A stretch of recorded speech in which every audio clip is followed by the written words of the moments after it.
The year was 1487. Spring had just begun, but the palace felt colder than winter. The plum court was quiet that morning. Thin mist wrapped around the red walls, and the wind moved the silk banners without sound. Servants walked fast, eyes low. They knew better than to linger. In this place, too much attention could kill you. At the far end of the court, just past the lotus pond, a small servant girl was sweeping the path. Her name was Lian. She was 17, thin from work, quiet from habit. Her gray robe was patched at the elbows, and her hair was tied back with string. Her face was soft, with dark eyes that saw more than she ever said. Lian worked in the Hall of Fragrance, a place where important concubines came to pray, gossip, and judge. She wasn't allowed near them, not directly. Her job was to sweep the floor, change the incense, and refill the teapot when no one was looking. She didn't speak much. She didn't need to. She had learned long ago that the less you said, the longer you survived. That morning she had finished sweeping and was carrying a bundle of used incense sticks to the ash pit behind the wall. The garden path was still wet from dew. As she turned the corner behind the hall, she froze. There was a man there, kneeling, his back to her, his head lowered. She was about to back away. She knew better than to interrupt anything behind the hall. But then she noticed something strange. His robe. It was made of thick black silk embroidered with gold thread. Not something a guard would wear, not a minister either. And then she saw the ring. Thick, jade, carved in a dragon's shape. Only one person wore that ring, the richest eunuch in the palace. They called him Master Wei. Everyone in the court knew of Master Wei. He was trusted by the emperor, feared by nobles, and hated in silence by the princes. He controlled the treasury, the schedule of court meetings, and the secret messages that passed through every wing. Some said he was cruel, others said he was kind, but no one ever said his name out loud. Not unless they had to, and now he was here, alone on his knees, as if in pain. Lian's eyes flicked around. No guards, no one else. She took a step back, careful not to make a sound. But too late. He turned his head. Their eyes met. His face was pale, sharp, beautiful in a strange way, like something carved, not born. His eyes were tired but not angry. He didn't speak, neither did she. She bowed, low, head down. But he didn't move. She waited, still silence. When she finally looked up again, he was staring at her. And then he said, voice low, "How long have you been standing there?" "Just now," she whispered. "You saw nothing?"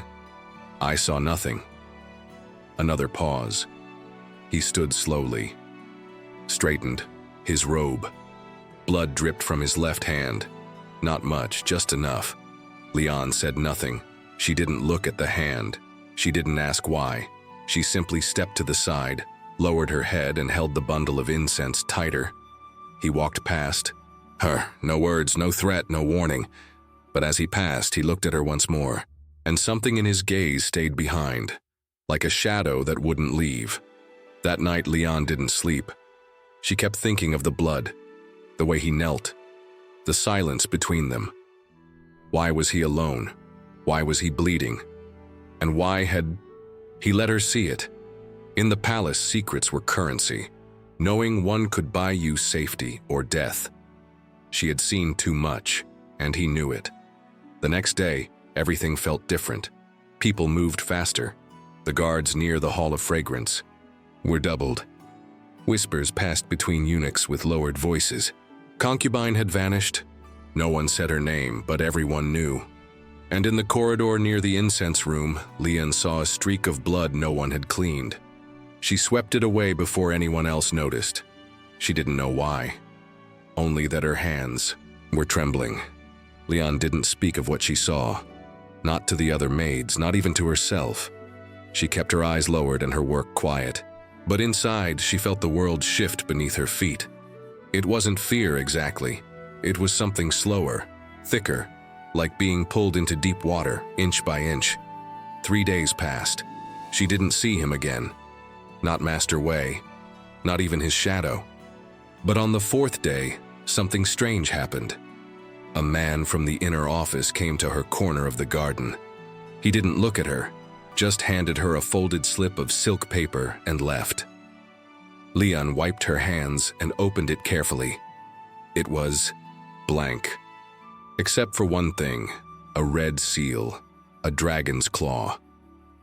Her stomach dropped. That night after the 5th bell, she walked alone to the laundry well to fetch water for the upper maids. It was dark. Most of the lanterns had gone out. She heard, "Nothing at first, then you came." She turned, he was there, Master Wei, standing beneath a plum tree, one hand behind his back, the other still wrapped in cloth. His face was unreadable. Lian bowed, slowly. "I did not expect a note," she said softly. "It was not a note," he replied. "Then what was it?" "A test." She looked up. "To see if I would come," she asked. "To see if you would choose silence," he said. She didn't answer. The wind moved her sleeve. He stepped closer, his steps were quiet. "I have watched you for months," he said. "You do not speak unless asked. You do not stare. You do not run your mouth like the others. That is how I was taught." He tilted his head slightly. "But it is not how you were born." She blinked. "No." "Then you are pretending." "I am surviving." A long silence. Then he said, "Good." He turned, walked a few steps away, then paused. "There are things in this palace you should not know." "I agree. And yet now you do." She looked at him. "Only one thing." "And that one thing is enough to ruin me," he said. His voice was soft, almost tired. "You think I would speak?" she asked. "No," he said. "But others might use you to find out." Again, silence. "What do you want from me?" she asked finally. He looked at her, and then said simply, "Nothing, unless you want something first." She frowned. "I don't understand." "You kept a secret," he said. "One worth more than gold." "I didn't do it for gold." "I know." He stepped back under the tree, looked up at the sky through its branches. "Still," he added, "most people would have used it. To climb, to trade, to escape." She hesitated. "Would you have?" He smiled slightly. "I already did." Lian stared at him. "You're not like the other eunuchs." "I'm not like anyone," he said. He turned again, ready to go. But before he left, he looked over his shoulder. "I will call for you, when the time is right." And then he was gone. She didn't sleep that night either, not from fear this time, but from the quiet stir of something she hadn't felt in years. Curiosity. The next day, a new order arrived. Lian was reassigned, no longer sweeping incense halls. Now she was assigned to the Silver Pavilion, where only high-ranking staff and favored servants worked. No one explained why. The other maids stared at her. Some whispered, some were jealous, but Lian said nothing, just nodded, bowed, and obeyed. The Silver Pavilion was quieter than the rest of the palace, cleaner, colder. The floors were marble, and the doors carved with phoenixes and clouds. Servants there wore robes with silver cords instead of rope ties. Lian kept her old robe. It felt safer. And within 2 days, she saw him again. Not alone this time. He passed through the outer corridor, followed by 2 stewards and a scroll keeper. But as he passed her, his eyes met hers for only half a second, and that half second was enough. Lian kept her head down and her work precise. The Silver Pavilion ran on silence and shadows. No one asked questions, no one offered friendship. But Lian didn't mind. She preferred it that way. 3 days into her new post, a tray of dried lotus seeds spilled in the upper hallway. The senior maid shouted. The girl who dropped it was slapped across the face. Lian didn't flinch, but when the others weren't looking, she helped the girl sweep it up. No words passed between them. That afternoon, a servant whispered to her by the water basin, "You must be someone's favorite." Lian didn't answer. She just rinsed her hands and wondered who was watching. Master Wei passed her again later that week. He didn't stop. He didn't speak, but he left something behind.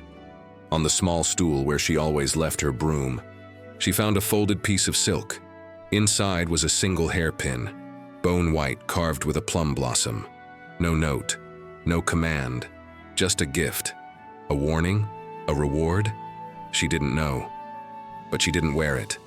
She wrapped it in cloth and hid it beneath the floorboard of her sleeping space. That night, she dreamed of him for the first time.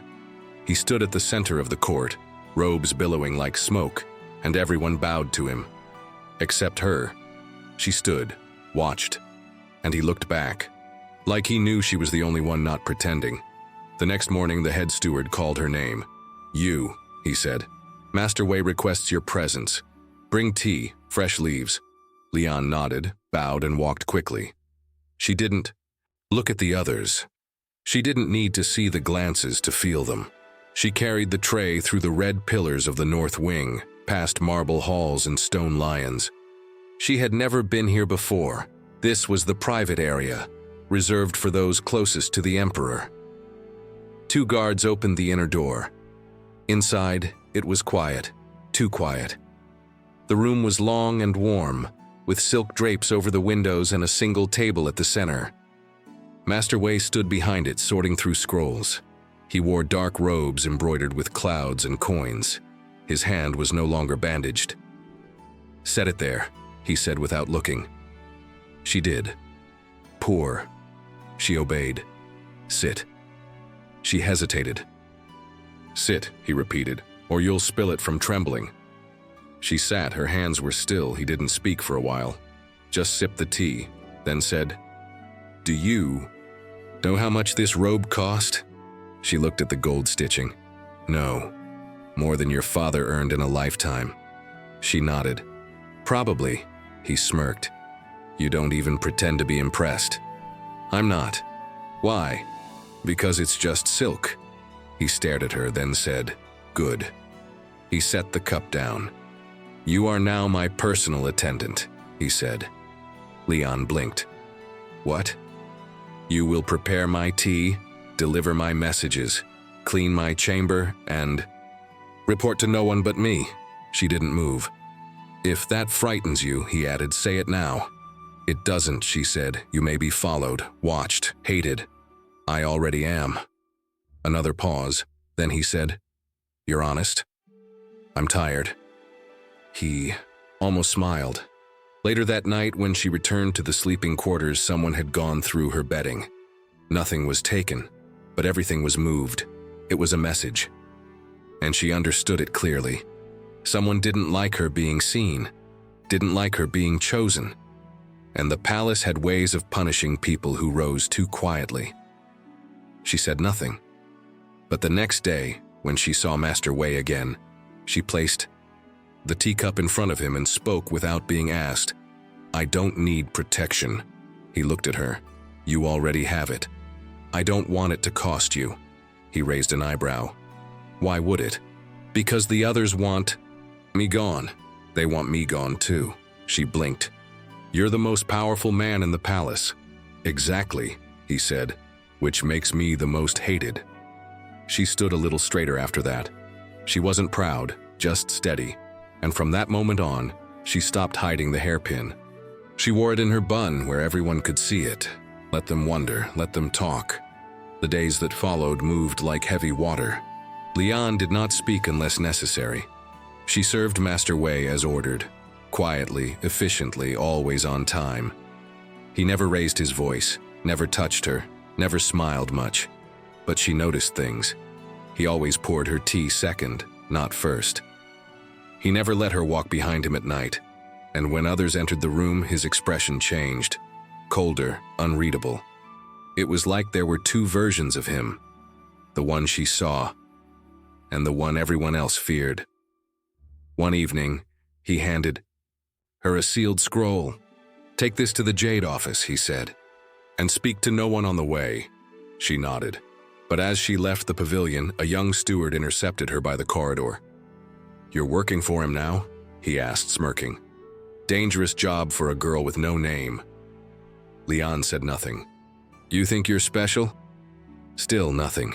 He reached out to touch her arm. She stepped back without blinking. He laughed, low and mean. "You'll end up like the others, buried beneath silk in silence." She turned and walked away. She didn't look back. That night she told Master Wei what happened, not as a complaint, just a fact. He said nothing for a long time. Then he said, "There's a room beneath this pavilion. No doors, just stone. Would you like me to send him there?" She didn't answer. He poured more tea. After a moment she asked, "How many others have you sent to that room?" "Enough." "For crimes? For being in the way?" Another silence, then Lian said, "Don't do it, he's not worth a secret room." He looked at her, quiet, measuring, and then, "Very well." From that night on, the steward avoided her. So did others. Some out of fear, some out of something else, something sharper. Jealousy, suspicion. One of the older maids whispered near the incense shelf, "She's not even beautiful." "Why her?" Lian didn't react. She kept her head down. But when she returned to her sleeping mat, there was an oily stain across her blanket. A warning. She washed it in silence and kept working. A week passed, then another. The weather warmed. Blossoms began to fall in the courtyards. Master Wei summoned her early one morning. When she arrived, he was alone and angry. His voice was sharp, his hands tighter than usual. "I need you to carry a letter," he said. "You will not be followed, but if you are stopped, you will not speak." She nodded, but before she could leave, he added, "And if you are captured, burn it." She blinked. "Captured? Do not worry," he said. "It won't happen. But if it does..." He met her eyes. "Then no one will save you." She took the letter, carried it deep into the eastern wing. Every hallway felt colder. Every guard's eyes stayed on her longer than they should. But no one stopped her. She placed the letter beneath a carved lion statue as ordered, waited 5 breaths, then left. No one followed. But when she returned, Master Wei looked at her differently, not with pride, with something quieter, something heavier. "You were never afraid, were you?" he asked. "I was. But you didn't hesitate." She looked at him. "No." That night there was shouting in the western halls. Someone had been arrested, a minister's man, for leaking scrolls, selling names. Lian didn't ask questions. She didn't need to. She understood now why Master Wei trusted no one, because no one else would have stayed silent. 2 nights later, he dismissed the other servants early. Lian stayed behind to clear the scroll table. He sat by the window, robe loose, eyes watching the plum trees swaying in the breeze. "You never ask why I was kneeling that day," he said. "No." "You're curious, though." "Yes." "But you don't ask. Because if I ask, it becomes a weight between us." He turned to look at her. "That is why I chose you." She didn't smile, but she understood. The next morning, she was summoned to the inner hall. Not by Master Wei, by the Empress. She had never been that far inside the palace. Her hands were washed. Her robe was changed. A gold hair ribbon was tied around her bun, not by choice but by order.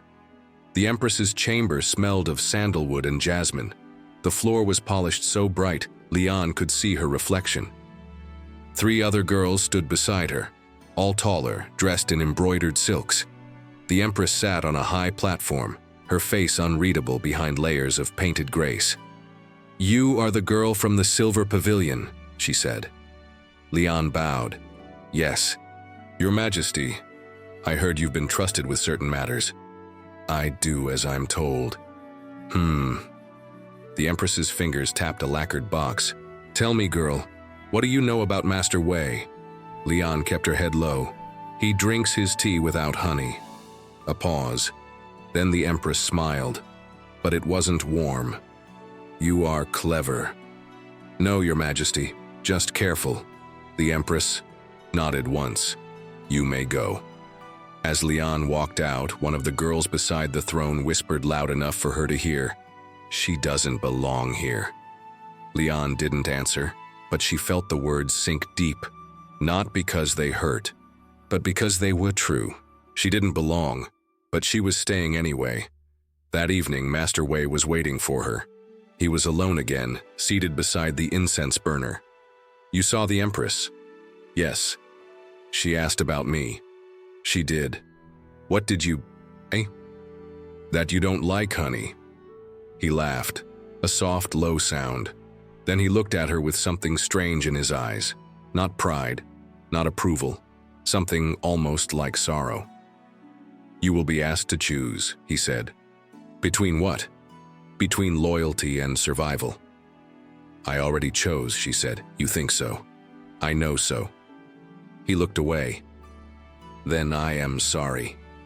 She didn't ask why. Not that night. But something inside her shifted again, the way trees lean when they sense a storm. The next morning, the head steward found her outside the pavilion. "You've been reassigned," he said curtly. "Orders from above." "Above whom?" He glared. "Don't be clever." He handed her a scroll. "You are to report to the Southern Garden from now on." "Why?" "No reason given." She looked up toward the pavilion's roof, where she knew Master Wei's chamber sat. A guard closed the window shutters. Quietly. The Southern Garden was far from the palace center. It was where lesser concubines walked, where elderly maids tended dying trees, where old water flowed too slowly. It was a place for forgotten things. And now, for her, she worked alone for 3 days, no summons, no notes, no footsteps, nothing. On the 4th night, a paper crane appeared on her bed mat, folded from silver parchment. Inside, one word: wait. She did. She waited 1 day, then 2, then 6. On the 7th day, she heard a commotion near the gate, someone shouting, running. 2 guards passed, carrying a box sealed with red string, a body. Someone was dead. She didn't need to ask who. She didn't need to know for sure. Because when she returned to her room, the paper crane had turned to ash. She walked the garden in silence. Water dripped from the cracked fountain. Her feet moved without sound. And then she saw him, standing beside the tree with white blossoms. Alive, paler, thinner, but alive. He looked at her with tired eyes. "I had to disappear," he said. "They told me you were dead. They wanted you to believe that. I did. I'm sorry." She stepped closer. "You lied." "Yes." She stood very still, then said, "Don't do it again." He nodded, and then for the first time reached out, not to touch her, but to give her something. A box. Inside, the bone hairpin, cleaned, wrapped in red silk, and beside it a single gold coin. "I cannot give you freedom," he said, "but I can give you choice." She looked down at the coin, then at him. "I already chose," she said again. After that night, Lian was never reassigned again. She returned to the silver pavilion with no ceremony, no words, but no one touched her bedding again. No one whispered near her. They feared something now, not her, but the silence around her. Master Wei did not treat her like before. He was quieter, slower. Sometimes he didn't speak for hours. He simply watched her refill the teacup, straighten, scrolls, light the incense. But the air between them felt heavier than before. Not cold, not distant, just still, like a space where something lived, unspoken. One afternoon, when the heat was high and the windows left open, he said to her, "You know, once I was a boy in rags, beaten by my uncle for stealing rice." She didn't interrupt. He looked past the garden wall. Then the recruiters came. Took boys to the palace, promised food, safety. I believed them. He touched the edge of his sleeve. They lied. But by the time I knew that, I had already lost everything a man could lose. A long silence. Lian said softly, "But you gained power." "Yes," he said. "Power is what they give you when they've taken everything else." She didn't reply. He didn't expect her to. That night, as she poured water into the basin, she asked, "If they took you from your life, why stay?" He looked at her, but not with sadness, with clarity. Because leaving doesn't undo what was done. But staying lets you decide what happens next. She dried her hands. And what happens next for me? He answered with a question. What do you want? She didn't know how to answer that. No one had ever asked. Not once. Days passed, seasons shifted. By the time the plum trees bloomed again, Lian no longer felt like a shadow in the pavilion. She wasn't just the girl who had stayed silent. She was the one who had endured. One morning, Master Wei called her into the inner chamber. He was sitting with 3 sealed scrolls before him, each marked with wax and golden thread. "You're leaving," he said. She stared. "What?" "There is a house in the western province, under my name, but empty. It is yours now. If you want it." She didn't speak. "You've done enough, more than I ever asked." She looked down at her hands. "Is this a reward?" "No," he said, "it's a door. And if I don't want to go, then stay." He stood. "For once," he said gently, "the choice is truly yours." That night she sat, beneath the same tree where they first met. She remembered how cold she had been that day, how frightened, how silent. Now the wind touched her face with softness, and she was no longer afraid. At dawn, she walked to the edge of the north gate, where the servants went to leave forever. She carried nothing but the comb in her hair and the gold coin in her sleeve. Master Wei was waiting there, alone. No guards, no scrolls, just him. "You're not stopping me," she said. "No." "You're not asking me to stay?" "No." "Then why are you here?" He looked at her. "You were the only person who ever saw me bleed," he said quietly, and said nothing. She looked at him, heart full of something she still had no name for. "Will I ever see you again?" she asked.